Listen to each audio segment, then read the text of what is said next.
Inisa-isa ng mga senador ang mga pang-aabuso at modus na ginawa umano ng ilang taga-BIR sa ilang mga negosyante. Para sa detalye, makakausap natin sa linya ng telepono si Mean Los Baños. Mean, ano ba itong mga reklamo laban sa BIR?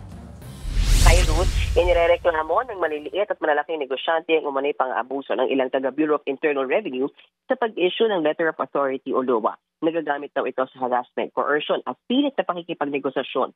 Yan ang tinalakay sa pagdinig ng Senate Management Committee ngayong araw. Una na dyan ang pag-issue ng multiple LOA sa loob ng isang taxable year.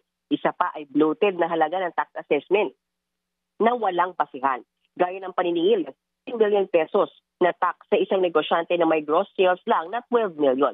Meron din daw extortion sa pamamagitan ng compromise kung saan kinakausap umano ng ilang tax examiner ang isang negosyante na magbayad ng mas mababang halaga ng tax kumpara sa kung ano talaga ang dapat bayaran. Pero ang masaklap pa, Ruth, sa nasingil na compromised amount, mas malaki ang nabulsa ng tax examiner kaysa sa nirinit sa BIR. Ang matindi, inaabuso na ang pag-issue ng LOA, napupunta pa ang mas malaking porsyento na hanggang 75% ng koleksyon sa bulsa ng ilang taga-BIR at hindi sa kaba ng bayan. Kaso Ruth, walang witness o nagreklamong negosyante ang dumalo sa pagdinig. Dahil ayon sa mga senador, takot sila magpakita dahil baka lalo daw mapag-initan ng BIR.